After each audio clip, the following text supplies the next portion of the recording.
Ասենք թե աչք չփակեց։ Անգլերեն ասած սովոտ trip-ը ունենալու է երկրորդ սերը։ Մենակ 9-րդ կետ մենք հիմա այն մնացածը մարսել ենք, որ ադրբեջանցիները չեն արել։ Բայց Թրամփի անունը որպես բոբո օգտագործելով Թրամփը մեծահասակ մարդ է, հիմա Աստված չանի, մի 2 տարի հետո ինսուլտ ստանա ու դառնա հանգուցյալ։ Ում է զանգելու Փաշինյանը։ Քանի ամիս քեզ եւ Արա Այվազյանին պահանջվեց, որ հասկանաք, որ Փաշինյանի ղեկավարությամբ դա հնարավոր չի անել։ Փաստը, որ ամբողջ արտգործնախարարության ղեկավարությունը հրաժարականի դիմում է ներկայացնում, դա արդեն ինչ որ մի բանի մասին չի խոսում։ Օրինակ հայրենիքում հետ կարա միավորվի։ Ես հիմա ձեզ որևէ անվանում չեմ տա։ Ինձ դուր չեմ տա, որովհետև ես քեզ հետո կասեմ, երբ որ այս կամերաները անջատացնեմ։ Իսկ եթե ընդդիմությունը պարտվի 26 թվականի ընտրություններին, դու ինչ ես անելու։ Դե ես նախ եւ առաջ չունեմ տենց մոտեցում, որ կարող է եւ պարտվի ընդդիմությունը։ Մենք պետք է հաղթենք։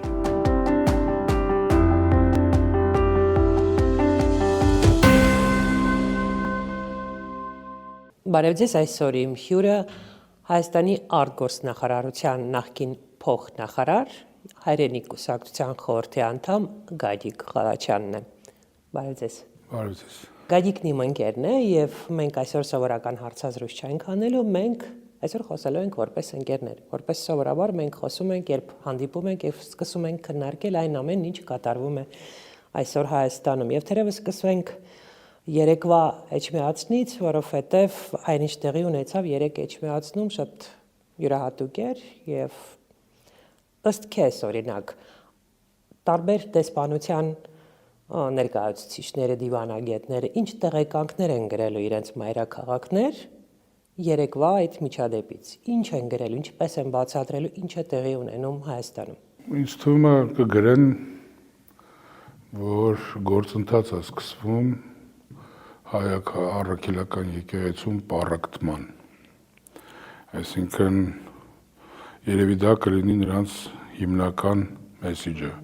որ կուղարկեն իրենց մայրաքաղաքներ, որ եկեղեցու պառակտում է տեղի ունենում, որ տեղի ունենում գործընթաց պառակտմանը միտված եւ որը որ ուղղորդվում է այսօրվա Հայաստանի իշխանությունների կողմից։ Ինչ ես կարծում, իրենք երբ որ նման տեղեկանքներ են պատրաստում, հա, օրինակ Հայաստանի մասին այսօր գրելիս ինչ են իրենք գրում, սա հայաստանյան ներքաղաքական գործընթացներ են, մենք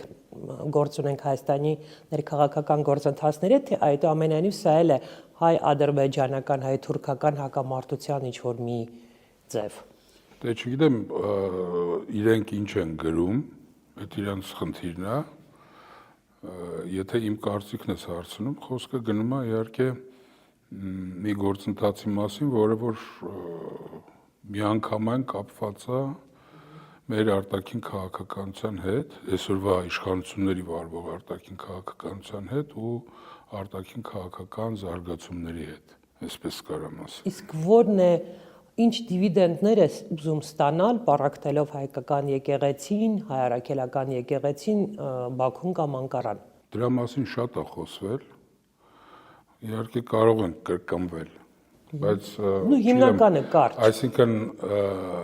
թե ինչ դեր ունի հայ առաքելական Սուրբ եկեղեցին համահայկական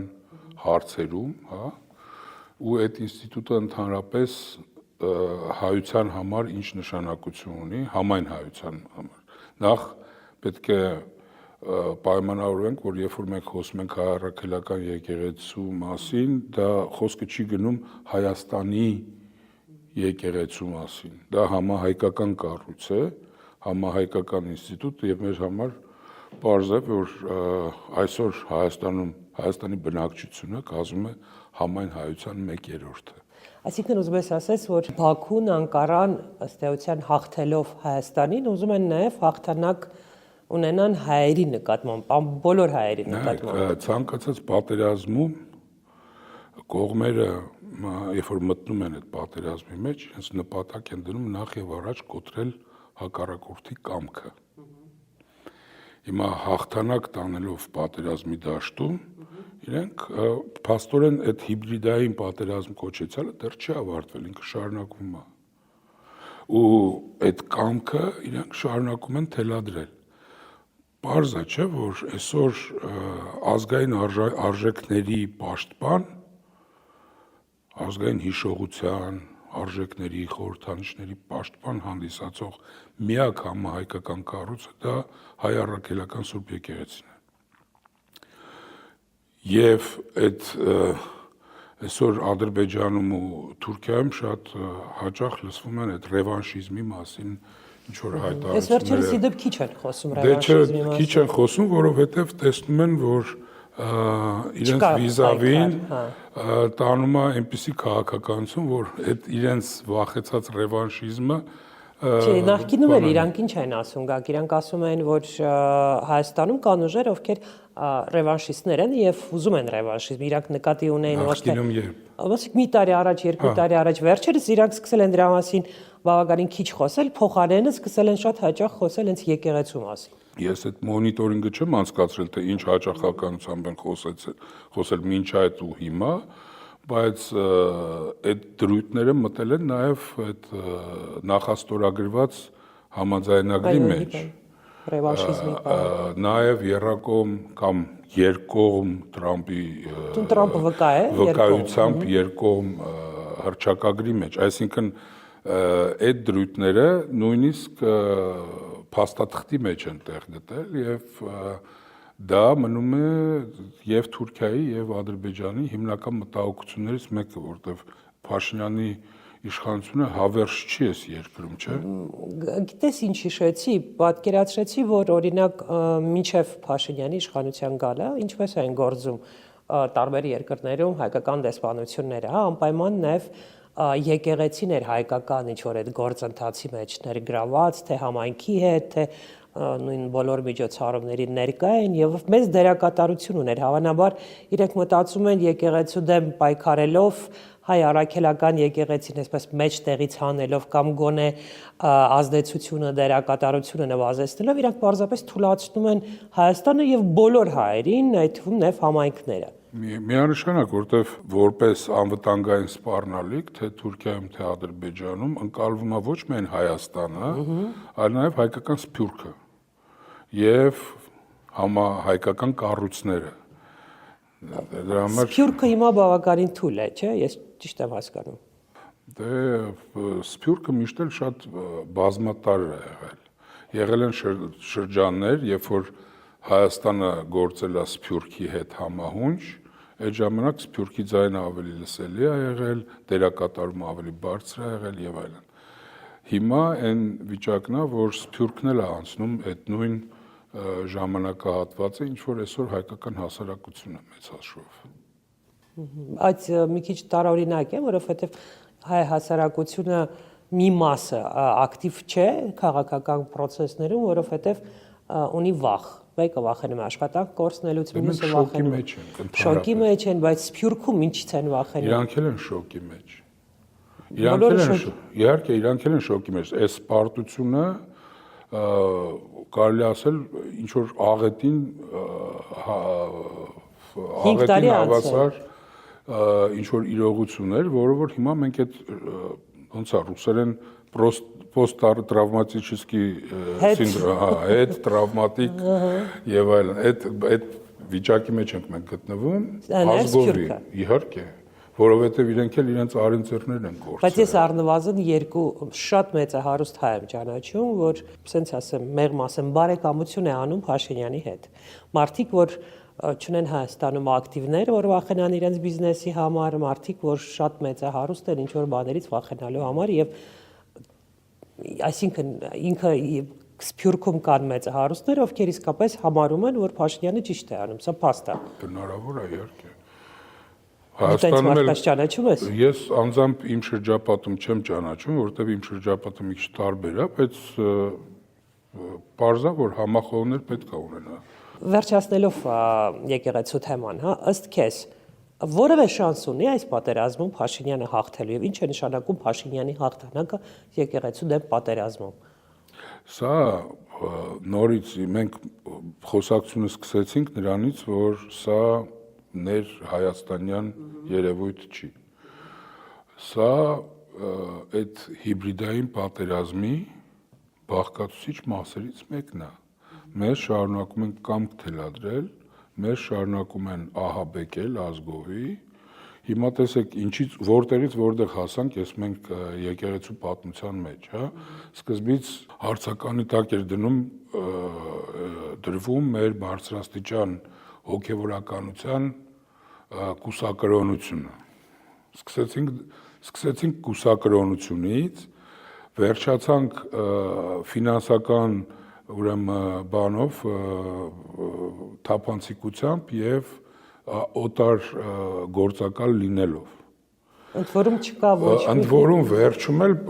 հարցը ձևակերպվեց այնպես, որ դա պետական ինչ որ մեր անվտանգային խնդիր է հանդիսանում այսօրվա ուրեմն Իսկ ես կան մարդիկ, որ դրան հավատում են։ Դե զոմբիներ շատ ունենք մենք մեր Իսկապես որ շատ համենայն հարցումները այլ պատկեր են տալիս։ Համենայն դեպս դա շատ մեծ թիվ է։ Մի ազգ, որ ասենք 16% զոմբի ունենա, արդեն շատ է, էլի։ Ну, այդ սովորաբար նորմալ թիվ է, բոլոր ազգերում։ Դե մինչև 20-ը, հա, տենց բոլոր ազգերում են մինչև 20%-ը նման։ Հա, նորմալ է, բայց մեկը իմ համար շատ է, էլի։ Ես նկատի ունեմ, Գագ, որ եթե մենք խոսում ենք Փաշինյանի պատերազմի մասի եկեղեցու դեմ, ինչն է իր նպատակը, որ չլինի կաթողիկոս Գարեգին երկրորդը։ Գարեգին երկրորդը կարող է չլինել միայն մի դեպքում, եթե հրաժարական տա։ Իր նպատակը դա չի, իր նպատակը այն է, որ այսօր հայաստանյաց առաքելական եկեղեցին շարժվի իր ցանկություններին համահունչ, ունենա կարծիք, որը համահունչ լինի իր վարած քաղաքականությանը ու դա լինի այսպես մի շատ կարևոր մի հնչեցվող կարծիք, որը որ տարածվի ոչ միայն Հայաստանում, այլ նաև Հայաստանի սահմաններից դուրս։ Օրինակ, հա, որոնք են մեր խորհրդանիշները։ Հայոց Այբուբենը, Մասիսարը, չգիտեմ, եւ այլն։ Այդ խորհրդանիշների դեմ թաքուն պայքար է մղվում, հա, այսօր թե մեր դասագրքերի միջոցով, թե տարբեր տեսակի քարոզչության միջոցով։ Դու կարծում ես, որ Փաշինյանը դա կատարում է ինչ որ պատվերով, ճնշման տակ պատվերով ինչ։ Այդ թվում նաեւ, որովհետեւ ես մի առթով ասել եմ, էլի կրկնվեմ, հա, այս երկխոսության գործընթացը, որ գնում է Թուրքիայի հետ, այդ մարդիկ գնում են, նստում են, այնտեղ մյուս կողմից իրանց ականջին լիքը բան են կախում, ասում են, որ գիտեք ինչ կա, դուք ռևանշիստ եք, դուք, չգիտեմ, տերորիստ եք, Մասիսարը գտնվում է Թուրքիայում, դուք միջև այսօր համարում եք դա ձեր սրբությունը, չգիտեմ, դուք ունեք տարածքային ոտնձգություն։ Հա, բայց դա հենց այնպես է ասում, դա որպես պահանջ չի ներկայացում, չէ՞։ Դե չես կարող ասել։ Օրինակ, երբ որ Հայաստանը անկախացավ 91 թվականին, Թուրքիան առաջին պետություններից մեկն էր, որ ճանաչեց Հայաստանի անկախությունը։ Բայց դիվանագիտական հարաբերություններ հաստատելու համար հստակ նախապայմաններ դրեց եւ այդ նախապայմանների մեջ էր նաեւ հայոց ցեղասպանության հետապնդումից ձեռնպահ մնալը, օրինակ է։ Հիմա դրան հասել է։ Լեռնային Ղարաբաղի հարցը եւ այլն։ Ասում եք հասել են, չէ՞։ Բայց ինչի միջև հիմա դիվանագիտական հարաբերություններ։ Ես նկատի ունեմ դա չէ։ Ես նկատի ունեմ, որ այո, կա, եթե չասեմ պատվեր, պահանջ, ճնշում Թուրքիայից, Ադրբեջանից եւ շատ լավ հասկանում է Փաշինյանը ինչ իրադարձություն Հայաստանում կամ ինչ հայտարարություն Հայաստանում կարող է դուրս չգալ Բաքվին եւ Անկարային, ինքը դա շատ լավ հասկանում է եւ այո, նախաձեռնում է նաև նման բաներ, ինչպիսին օրինակ պատերազմը եկեղեցու դեմ, բայց մյուս կողմից ես հասկանում եմ, որ այս ամենը նաև նրա իրացիոնալ մտածելու հետևանքն է։ Այսինքն այդ մարդը պարզապես իրացիոնալ է մտածում, որովհետև նորից եմ կրկնում, եթե կաթողիկոսը, եթե Գարեգին երկրորդը 6 ամսվա ընթացքում հրաժարական չի տվել, այսինքն կարելի է ենթադրել, որ չէ պատրաստվում հրաժարական տալ։ Սա ինչ որ մի փակուղի է Փաշինյանի համար, այս պատերազմը փակուղի է Փաշինյանի համար, որովհետև շոշափելի արդյունք չունի։ Չէ, ինչի շատ լավ ալիբի է իր համար։ Ինչ Երբ որ, չգիտեմ, Թուրքիայի համար ոչ կամ Ադրբեջանի համար ոչ ականջաչո հայտարարություն է հնչում Սուրբ Էջմիածնից, ու երբ որ դա որպես կշտամբանք դրվում է Փաշինյանի առաջ, նա էլ ասում է, ես ինչ անեմ, տենում եք ոնց եմ պայքարում է դրանց դեմ, հələ չեմ կարացել հաղթներից գամ, բայց հեսա կգամ։ Իսկ չես կարծում, որ այս պատերազմը կարող է բերել նաև նրան, որ Եվրամիությունը, որ կարծես չէ, ակնհայտ է Հայաստանում տեղի ունեցող զարգացումների վրա աչք է փակում, այս անգամ չկարողանա արդեն աչք փակել, որտեղ ի վերջո եվրոպական բոլոր պետությունների բնակչության մեծ մասը քրիստոնյա են։ Ասենք թե աչք չփակեց։ Չոր հայտարարություն։ Անգլերեն ասած սովոտ, այսինքն աչք չփակեց, հետո ինչ։ Չի, կարող Մի հատ հայտարարություն արեցին կրոնական ազատությունների ճնշման մասին, դրանից ինչ որ բան փոխվեց։ Միջև էլ կզանգեն, չգիտեմ, համապատասխան տեղ ու կասեն, մենք հեսա մի հատ հայտարարություն ենք անելու, սա շատ սրտներիդ մոտ չընդունեք, բայց ստիպված ենք այդ հայտարարությունը անեք։ Այսինքն մենք գործ ունենք, եթե մենք խոսում ենք Եվրոպան աչք է փակում են եվրոպական մայրաքաղաքները, թե եվրոպական բյուրոկրատիան։ Ես ուզում եմ, որ մի հատ մենք այս պահն էլ հասկանանք։ Նայեք, այս վերջերս շատ եմ այդ տարանջատումը ես լսում, երբ որ ասենք դարձել է մոդայիկ, եկեք փնովենք բյուրոկրատներին, երկրներին թողենք մի կողմ, բայց բյուրոկրատները այդ երկրների պրոդուկտն են, չէ՞։ Կայա Կալասը որ Էստոնիայի արտգործ նախարարը չէր Կայա Կալասը։ Այո, Էստոնիան Եվրոմիության անդամ է։ Այն մյուսը, չգիտեմ, գերմանացի է, այն մյուսը իտալացի է եւ այլն, այսինքն այստեղ այնպես չի, որ այդ մարդիկ, չգիտեմ, ինչ որ տեղից իրանց բերել, բռնել, դրել են, ասել են դուք կլնես Այսինքն հայտարարությունը Կայա Կալասի, որ Հայաստանը դիմել է մեզ օգնենք ընտրություններից առաջ, որ երրորդ երկիրը չի միջամտի եւ հասկանալի է, որ ու Մոլդովայի անունն է հնչեցրել, այսինքն նկատի ունի, որ Ռուսաստանը չի միջամտի, սա ընդհանուր բոլոր եվրոպական երկրների դիրքորոշումն է ըստ քեզ։ Դե ամենայն դեպս դա ինչ որտեղ համաձայնեցված մոտեցում է, որտեվ լինելով Բրյուսելի, քո ասած չինովնիկ, ինքը իրավունք չունի ընդհանուր գծերից դուրս գալու։ Լավ, որպես դիվանագետ արդեն քեզ հետ խոսեմ։ Արի տես, Եվրոպայի դեպքում մենք հասկանում ենք, հա, որ Եվրոպայի համար կարևոր է, որ այս տարածաշրջանում չլինի Ռուսաստանը եւ դրա համար պատրաստ են շատ բաների վրա աչք փակել։ Իսկ ինչու է լռում Ռուսաստանը, ինչու ակտիվ չի իր հայտարարությունների մեջ, իր գործողությունների մեջ ըստ քեզ։ Այդտեղ ես երկու բացատրություն եմ տեսնում։ Նախ ընդհանրապես Ռուսաստանը երբեք այսպես հայտարարությունների մակարդակում ակտիվ չի եղել։ Երբևիցե։ Չէ, նույն չի, եթե վերցնենք Ուկրաինան, դե Ուկրաինան կոնկրետ այսօր Ռուսաստանը ներգրավված է Ուկրաինայում հակամարտության մեջ։ Միջև այդ Վրաստանը, Մոլդովան։ Միջև էլ Վրաստանում էր ներգրավված հակամարտության մեջ։ Այսինքն, եթե Հայաստանը դառնա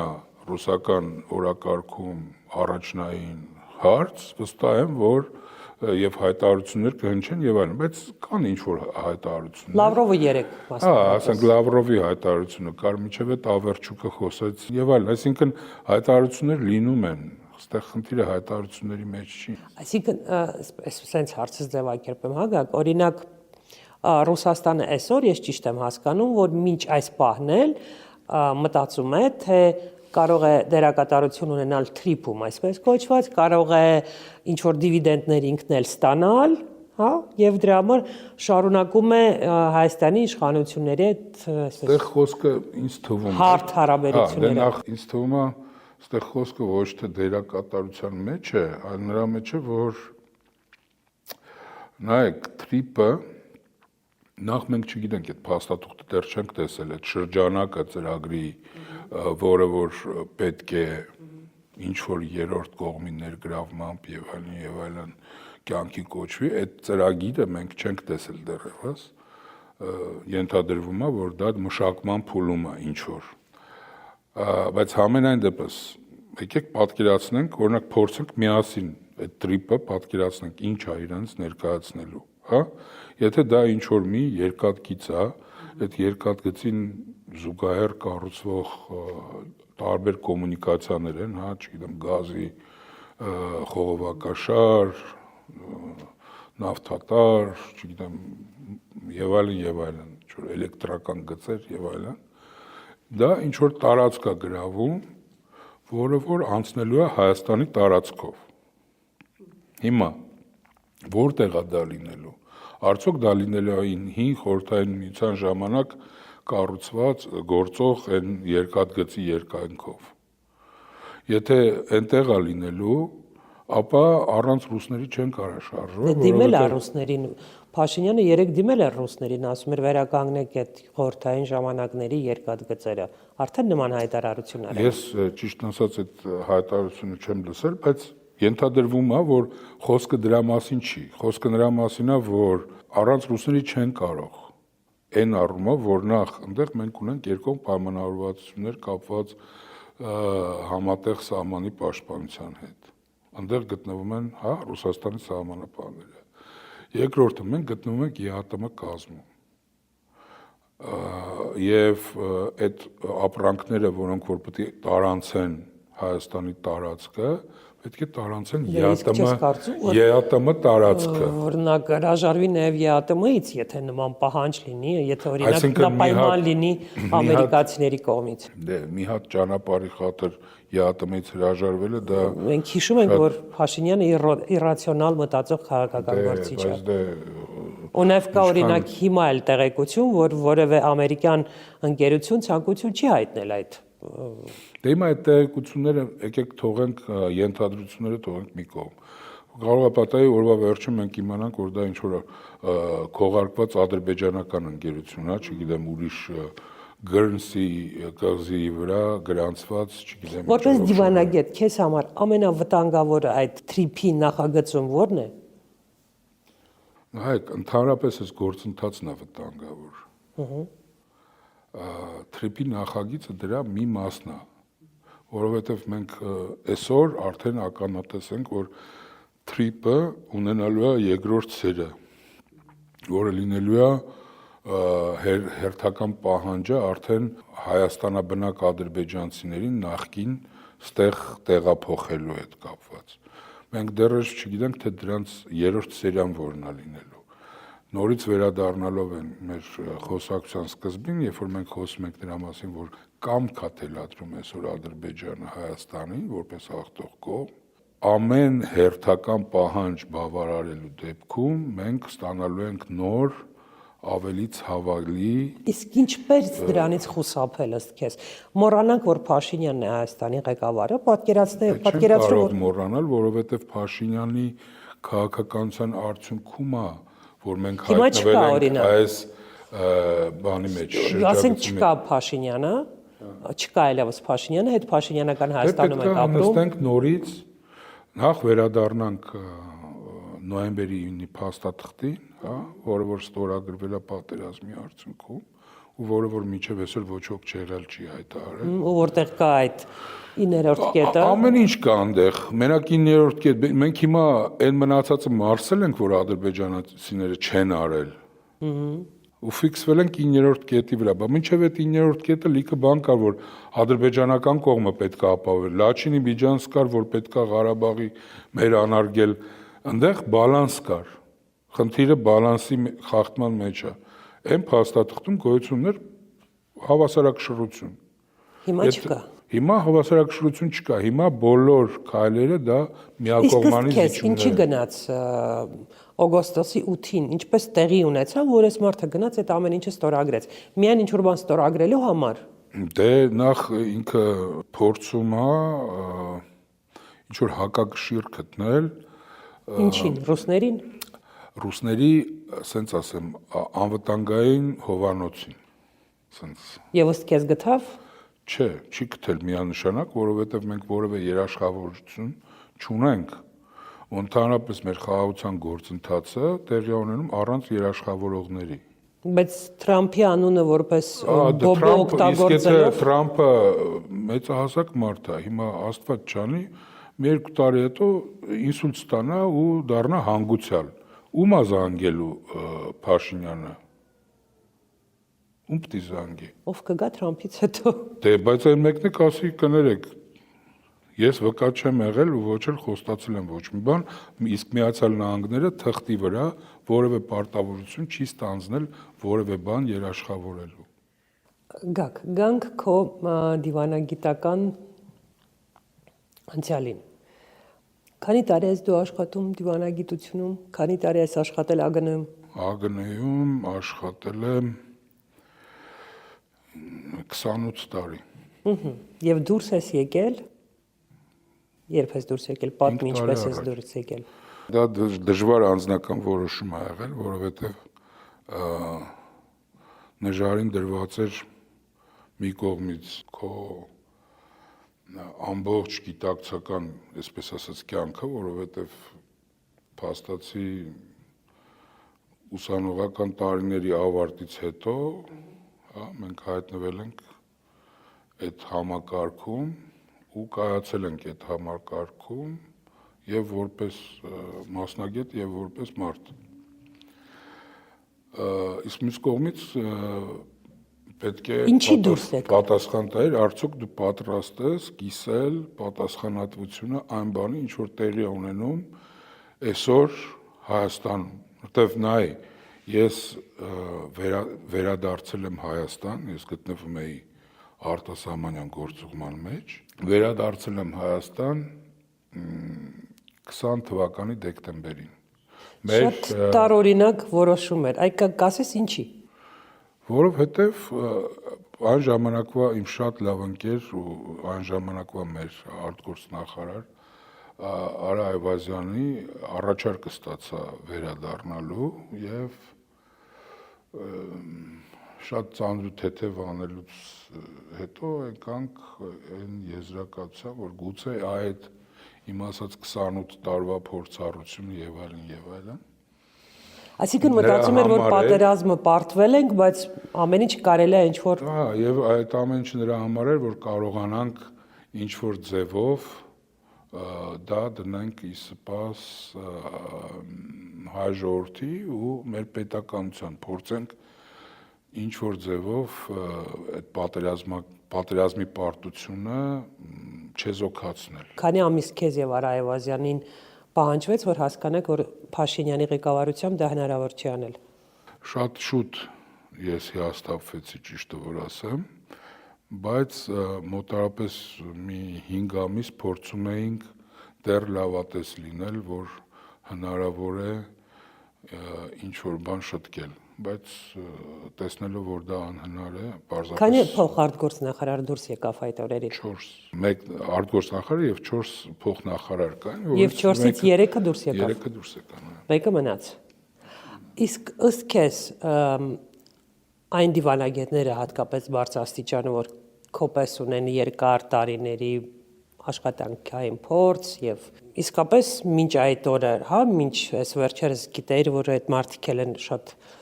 հայրենասեր եւ այլ, իրանք ինչ են մնացել։ Կան դրանց մեջ մարդիկ, ովքեր իսկապես կարծում են, թե կարող են օգտակար լինել։ Գուցեև կան։ Ես շատ դժվար է մարդկանց, չգիտեմ, պիտակավորել կամ ինչ որ մի բանում մեղադրել։ Գուցեև կան մեջները։ Կան իհարկե նաև կոնֆորմիստներ, որոնք որ մեծ մասը։ Դե դա էլի են 20-80% հարաբերակցության մասին է խոսքը, որ աշխատում է բոլոր պարագաներում։ Չէ, բայց արտգործնախարարության դեպքում մեծ մասը մնաց, շատ փոքր մաս դուրս եկավ։ Դե հիմա նայեք, օրինակ ես հիշում եմ այդ օրերին, երբ որ ես ներկայացրել էի արդեն հրաժարականի դիմումը, կային երիտասարդ դիվանագետներ, որ գալիս մտնում էին իմ գրասենյակ ու ասում էին ես էլ եմ դուրս գա, ես իրենց անկեղծորեն ասեմ հիմա հորդորել եմ տենց քայլի չդիմել։ Ինչի՞։ Որովհետև իրենք դեռ ապագա ունեն, իրենք դեռ պետք է աճեն որպես մասնագետ եւ ունեն լավ ներուժ ու վաղը մյուս օրը ապագայում կարող է օգուտ բերեն մեր երկրին։ Իսկ հիմա եթե իրանք այդ քայլին դիմեն, ոնց որ խաչ կքաշեն իրենց ամբողջ, այսպես ասած, դիվանագիտական Բայց մյուս կողմից, ապագային։ եթե պատկերացրու, արտգործնախարարության աշխատողների 50-ից ավելի տոկոսը այդ օրերին ընտրություններից առաջ դուրս գար։ Ուրիշ պատկեր չէինք ունենա։ Դե նայեք, հարցը նրանում է, որ նախ եւ առաջ այդ մեր քայլը ընտրությունների հետ կապված որևէ կապ չուներ։ Հասկանում եմ։ Բացարձակապես։ Այդ քաղ տեխնոլոգները թող նստեն մտածեն, թե եթե սենց լիներ ոնց կլիներ, իսկ եթե մեր օրինակին հետևեն ոչ թե արտգործնախարարության ստորին խավի, այսինքն աշխատակիցները, այլ մյուս նախարարները ու իրանց փոխնախարարները, գուցե դա ուրիշ իրավիճակ ստեղծեր։ Արտգործնախարարությունը ուրիշ է գակ։ Արտգործնախարարությունը միշտ Հայաստանում համենայն դեպս ընկալվում էր որպես էլիտա լավ իմաստով, ինչ որ միտեղ, որտեղ որ էլիտան է աշխատում, այսինքն մարդիկ, ես նկատի ունեմ ինտելեկտուալ էլիտան, ես նկատի ունեմ իսկապես ազգասերներ, չգիտեմ, հայրենասերներ, ընկալումը արտգործնախարարությունը միշտ նման հատուկ վերաբերմունք կար, դրա համար արտգործնախարարության աշխատողների մեծ մասը, եթե դուրս գար աշխատանքից, գուցե իսկապես ինչ որ ազդեցություն ունենար նաև հասարակության վրա։ Չեմ կարող ասել, չգիտեմ, իրոք չեմ կարող ասել դա, որովհետև ավելի շատ ոնց որ ներքաղաքական հետևանք էր, այսպես ասած, բայց մեր քայլը իմ գնահատմամբ, որովհետև երևի թե ամեն մարդ իր անձնական գնահատանքը ունի, մեր քայլը ավելի շատ կապված էր մեր մտահոգության հետ երկրի ապագայի համար։ Դա ոնց որ դեմարշ էր ասելու համար, որ այսպես չի կարելի։ Հա, բայց հետո ոչ մի հայտարարություն այսպես չարեցի։ Արվեց, ինչի չարվեց։ Քիչ արեց։ Դե հիմա անձամբ նախարարը իր պաշտոնաթողությունից հետո հայտարարություն արեց, դա տարածվեց եւ այլն ու հետագայում էլ խոսակցություններ եղել են։ Հարցը կայանում է նրանում, որ շատ բաներ կա, որ այդ պահին դու չես կարող բարձրաձայնել, իրավունք չունես քո խղճի առաջ, որտեղ դա կարող է ինչ-որ։ Բայց եթե ֆորս մաժորային իրավիճակ կա երկրում։ Դե առավել եւս։ Այսինքն դու կարծում ես, որ ձեր քայլն այնքան խոսուն քայլ է, որ ուրիշ հայտարարություն էլ պետք չի։ Իհարկե։ Լավ։ Այսինքն ինքը փաստը, որ արտգործնախարարության ամբողջ ղեկավար, իդեպ այդ մյուս փոխնախարարներ էր հրաժարականի դիմում ներկայացրել, այնպես չի, որ բարձրապես հետագայում չտվեց հրաժարական, բայց դիմումը ինքն էր դիմումը, այսինքն ինքը փաստը, որ ամբողջ արտգործնախարարության ղեկավարությունը հրաժարականի դիմում է ներկայացնում, դա արդեն ինչ որ մի բանի մասին չի խոսում։ Դե Բնականաբար խոսում է։ Եվս մեկ հարց դիվանագիտությունից եւ արցնենք քո կուսակցական գործերին։ Տես, դու որպես դիվանագետ, տարբեր երկրներում որպես նաև դեսպան եւ որպես դիվանագետ տարբեր պաշտոնների ես եղել եւ շատ ես բանակցել տարբեր երկրների դիվանագետների հետ։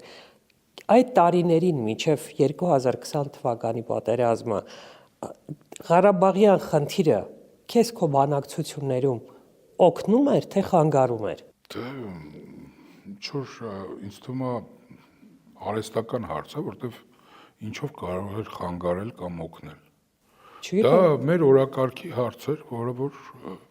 անընդհատ մենք արծարծում ենք մեր բոլոր գործընկերների հետ։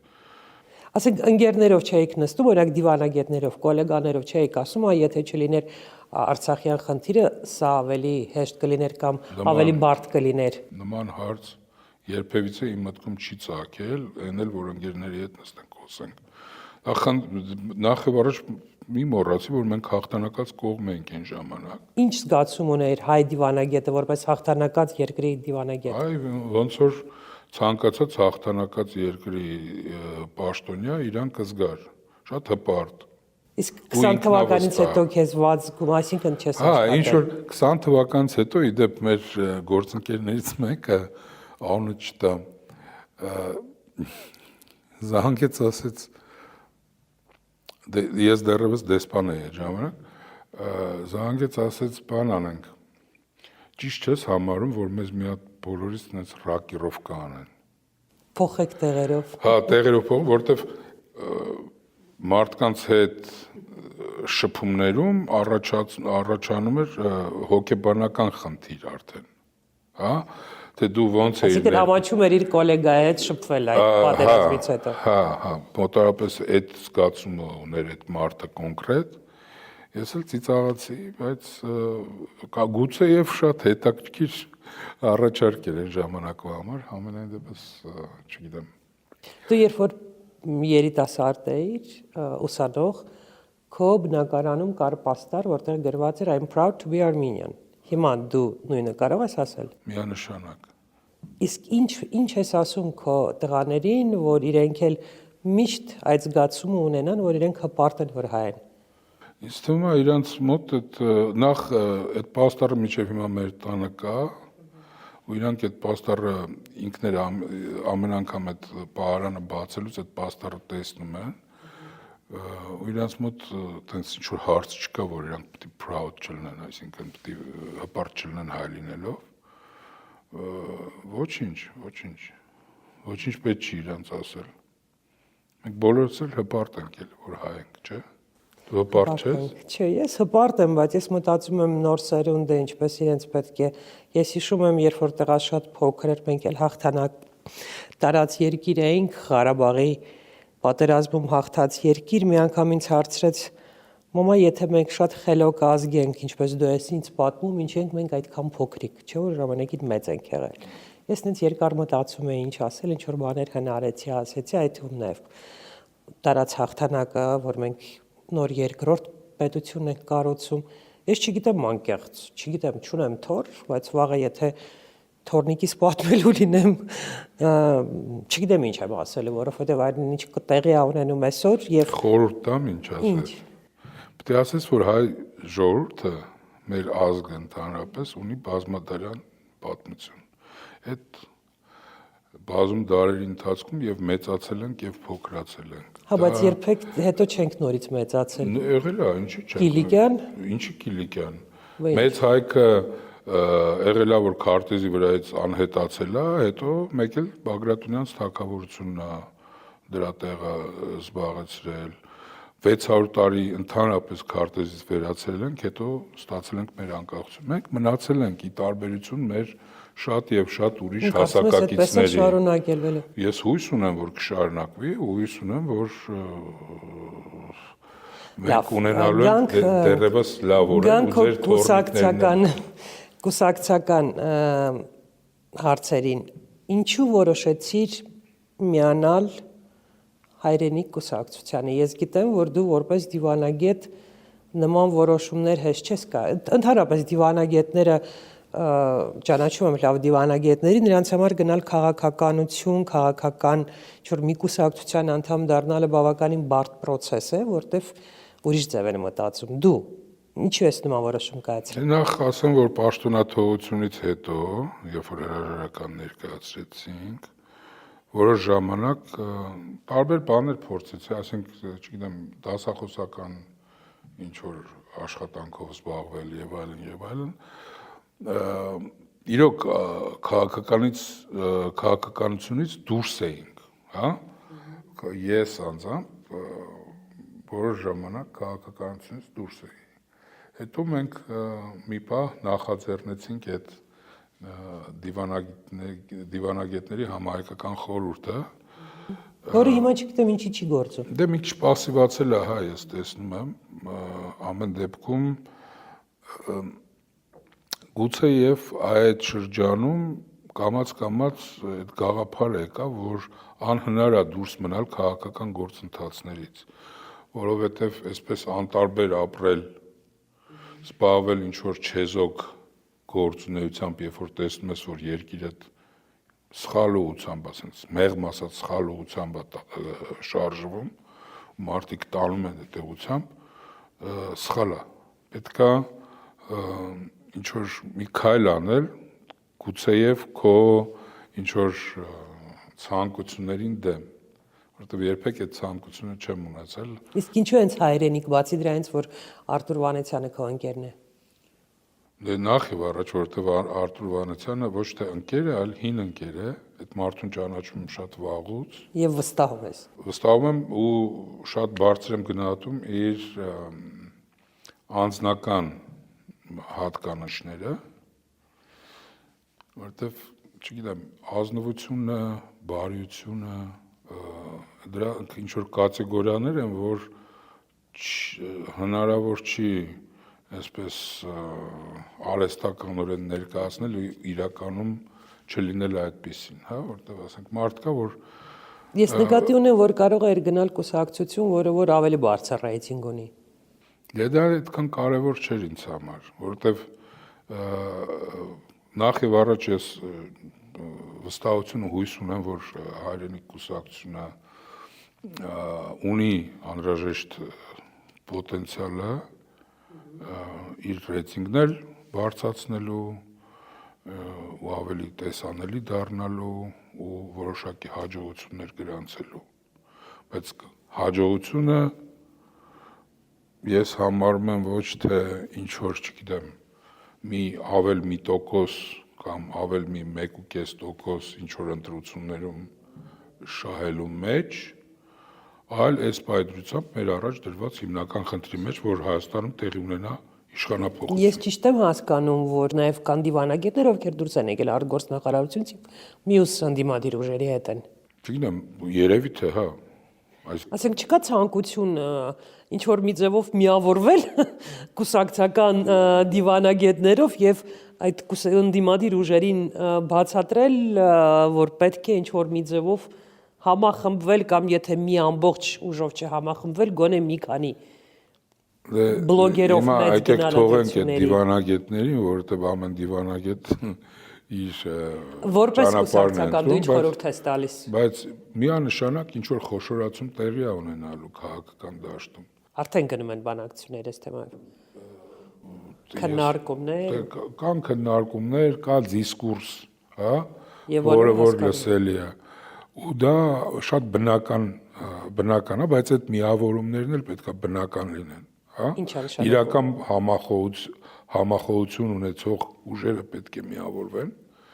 Օրինակ հայրենիքում հետ կարա միավորվի։ Ես հիմա ձեզ որևէ անվանում չեմ տա։ Ինձ դուր չեմ տա, որովհետև ես քեզ հետո կասեմ, երբ որ այս կամերաները անջատացնեն։ Հետո կասես, բայց ամեն դեպքում կա ունես, կարծում ես որ կան համախոհներ։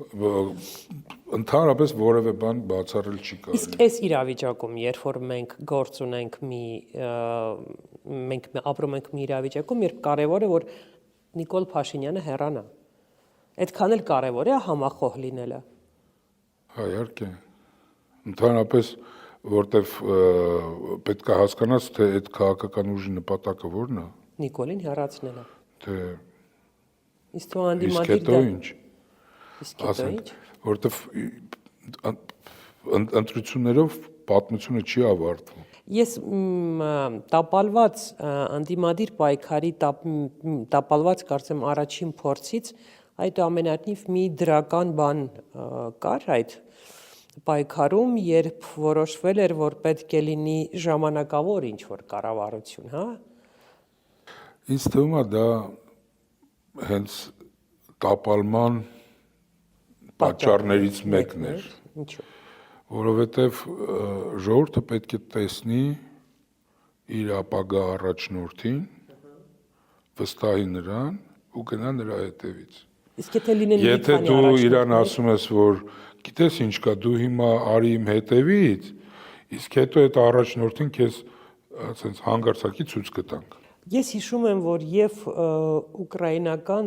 չեմ ուզում համեմատություններ անել, բայց ես հիշեցի, որ ուկրաինական հեղափոխության ժամանակ, դրանից առաջ նաեւ վրացական հեղափոխության ժամանակ չկար առաջնորդ, կային առաջնորդներ։ Մի քանի հոգի էին, այսինքն ժողովրդին գուցե համոզել, որ մենք չունենք մեկ առաջնորդ, բայց մի քանի առաջնորդ ունենք։ Համոզեք, եթե կարող եք համոզել։ Չէ, ես նկատի ունեմ ընդդիմություն։ Համոզելու մասին, այսինքն ոնց որ, գիտեք, ոնց որ մենք խոսում ենք սփյուռք, խոսում ենք ընդդիմություն, որ ընդդիմություն, այսինքն ընդդիմությունը քանի կուսակցություն կա Հայաստանում գրանցված։ Շատ։ Դե հիմա նույնն էլ մեր Բայց տեսանելին մի 5-6։ Okay։ Տեսանելի են մի 5-6 ու ինչ-որ մի ձևով պետք է հասարակությանը արթնացնել, ասել, որ եկեք ընտրությունների, որովհետև դրանում է կարևոր իմաստը։ Դե արթնացնելու առումով համաձայն է, որովհետև բոլոր հարցումները ցույց են տալիս, որ այսօր մեր բնակչության մեծ մասը կամ անտարբեր է, կամ կողմնորոշված չի։ Իսկ քո կարծիքով այս ռազմավարությունը, որ անպայման պետք է իշխանությանը գալ, իշխանափոխությանը հասնել ընտրությունների ճանապարհով, ֆորս մաժորային իրավիճակում, այսինքն մի կողմից հասկանում են, որ ասում են պետք չի ցնցումների նորից ենթարկել Հայաստանը, այս փխրուն իրավիճակում, երբ որ Հայաստանում եւ Հայաստանի շուրջ ստեղծվել է, բայց մյուս կողմից էլ իսկ գուցե պետք չի ֆորս մաժորային իրավիճակներում նման բաների մասին մտածել, որ անցնցում լինի անցումը իշխանափոխության։ Խոսքը ցնցում անցնցումի մասին չի, խոսքը նրա մասին է, որ մենք արդեն տեսանք, հա, հեղափոխությունները ինչի են բերում։ Մենք ընդհանրապես Հայաստանը ունի միացած խնդիր, իմ հասկանալով։ Մենք մեր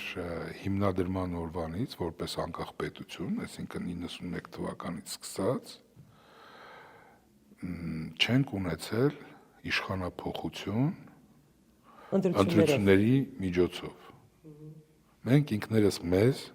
պետք է կարողանանք ապացուցել, որ մենք արդեն հասունացել ենք որպես հասարակություն, ազգ, ժողովուրդ։ Իսկ քո կարծիքով հասունացել ենք։ Դե պետք է հասունանանք, ժամանակն է, արդեն ժամանակն է։ Պետք է հասունանանք ու պետք է այն մարդիկ էլ, ովքեր որ գտնվում են իշխանության, պետք է հասկանան, որ դա Այդ մարդիկ չեն ես կոնկրետ այսօրվա իշխանության մասին չեմ խոսում, ընդհանրապես իշխանավորների մասին եմ ասում։ Մարդիկ, ովքեր որ գտնվում են իշխանության, պետք է հասկանան, որ դա ծառայություն է, որը ունի իր ժամանակը։ Դες պատմությունից հետո ինձ թվում է արդեն ով կգա Փաշինյանից հետո իշխանության, իրենք արդեն այդ մարդիկ արդեն կհասկանան, որ կունենան իրենց աչքի առաջ եւ Սերժ Սարգսյանի օրինակը եւ Նիկոլ Փաշինյանի օրինակը եւ արդեն կունենանք այլ իշխանություն, հա, այլ մտածելակերպ, գոնե ինքնաբնազդը կաշխատի, հա, պաշտպանության իրենք իրենց ուրիշ ձև կպահեն։ Դրա մասին եմ ասում։ Ժամանակը եկել է, որ մենք այլ ձևով, այլ կերպ մոտենանք թե իշխանությանը։ Իսկ հասունացել է Հայաստանի բնակչությունը ըստ քեզ։ Ժամանակը ցույց կտա, կտեսնենք ինչ է։ Իսկ եթե ընդդիմությունը պարտվի 26 թվականի ընտրություններին, դու ինչ ես անելու։ Դե ես նախ եւ առաջ չունեմ տենց մոտեցում, որ կարող է այդ պարտվի ընդդիմությունը։ Մենք պետք է հաղթենք։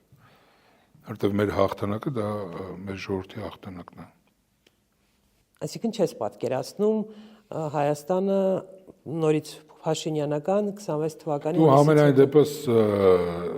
ցանկացած պարագայում 26 թվականից հետո նույն Հայաստանը մենք չենք ունենա, ինչ որ այսօր ունենք։ Մի կոնտրարգումենտ քեզ բերեմ, էլի գակ։ Ես իհարկե քոպես եմ մտածում, բայց մեկ-մեկ մտածում եմ, ասում եմ, ախր հա, օքեյ, սա մի տարածք է, պետություն է, ասենք ճանաչված իր սահմաններով, որտեղ ապրում են մարդիկ, որտեղ ասում են, մեկ չենք ուզում ոչ ձեր հայրենասիրությունը, ոչ Արարատը, ոչ ուժեղ եկեղեցի, ոչինչ չենք ուզում, մենք ուզում ենք հանգիստ ապրենք ու առևտուր անենք թուրքեր հետ, ինչ եք ուզում մեզանից։ Իսկ եթե նրանք մեծ մասն է բնակչության, մենք ինչ իրավունք ունենք իրենց ասելու, որ չէ։ Նախ եւ առաջ նրանք մեծ մասը չեն։ Ահա։ Սկսենք դրանից։ Հիմա մեզ ուզում է Փաշինյանը համոզի, որ նրանք մեծ մասն են։ Դե ում է ուզում համոզի։ Ինքը ունի իր ընտրազանգվածը, ու այդ ընտրազանգվածին արդեն համոզել պրծել է։ Այդ մարդիկ տենց համոզված գնալու են իրան քվեարկեն։ Քանի տոկոս են իրանք կազմում։ Վստահաբար դրանք մեծամասնություն չեն։ Պարզապես նրանք ակտիվ են ընտրությունների ժամանակ, որովհետև կիրառում են տարբեր բնույթի ռեսուրսներ, հա, որոնք որ օգտագործվում։ Հիմա մեր խնդիրը, որ այդ բոլոր մնացածին բերել ընտրությունները։ Այո, մեր խնդիրը այդ մարդիկ չեն, որոնք որ համոզված են, որ իրանց կարևորը իրանք իրանց այսօրվա հացը ուտեն ու թուրքերի հետ հանգիստ առևտուր իրանց անեն։